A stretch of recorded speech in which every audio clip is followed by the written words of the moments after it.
Азауқат өнімдері технология тикарлары пәнінен темамыз маргарин ассортименті һәм оларды ислеп шығару технологиясы. Бүгінгі сабақтың ережесі маргарин рецептурасы, компоненттерді даярлау. Маргарин ислеп шығару схемасы, эмульсия хақында түсінік. Маргарин майдағы су түріндегі эмульсия болып, бұл сондай физика-химиялық система.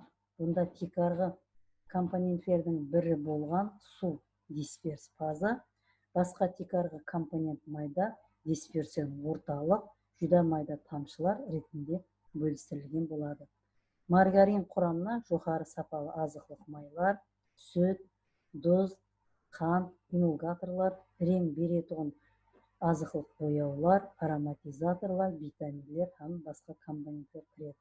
Бұл жерде маргарин өнімнің рецептурасы көрсетілген.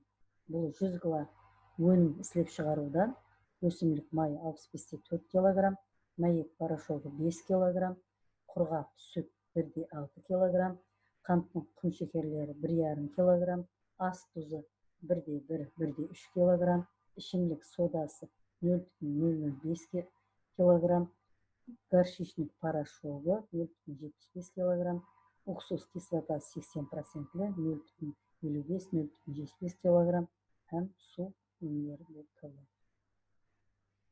Маргарин өндірісі процесслері тикарын майдағы су түріндегі эмульсия, суытып, қатыру һәм оған механик пластик ислеу беру құрайды.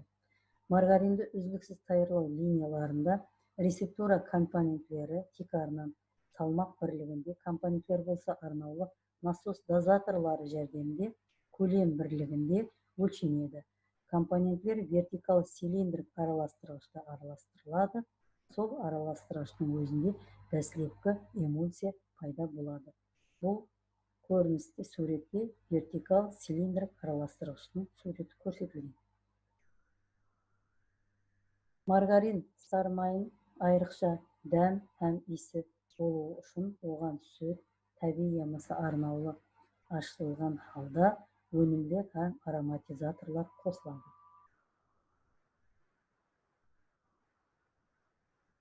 Кейіннен кристаллизаторға келіп түседі. Бұл аппаратта эмульсия кристаллы структура жағдайына келтіріледі. Оның нәтижесінде талап етілген қаттылық, бір жыныстылық һәм пластик айырмашылыққа ие болады. Кристаллизатордың тикаға бөлімдері болып, гомогенлестіруші фильтр, 3 секция конусман һәм 2 цилиндрік секциялар қызмет етеді.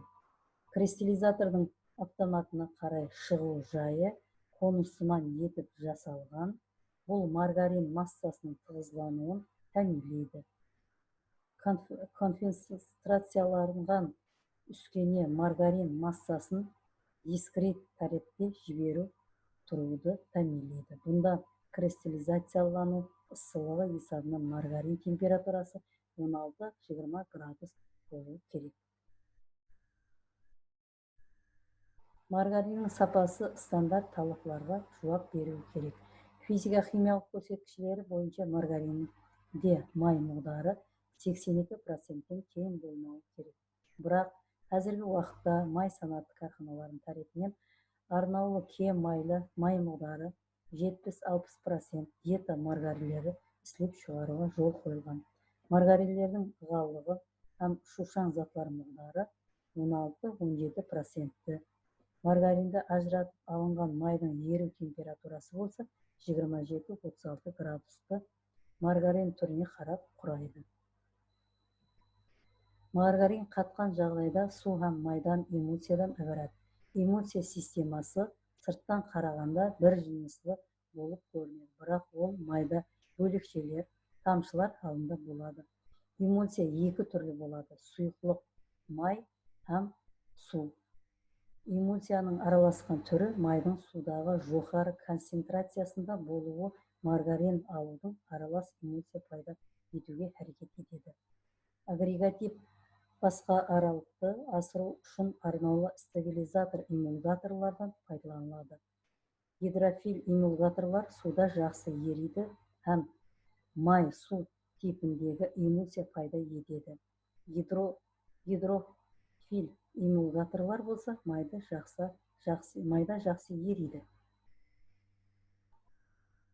Маргарин істеп шығаруда қолданылатын эмульгаторлар азықлық фазилетке ие болуы, физиологиялық зиянсыз болу керек. Істеп шығаруда маргаринде ғалықты сақлап тұру керек. Шаршағанға қарсы қасиеттерге ие болу керек. Маргаринді ұзақ уақыт сақлауды тәмінлеу керек.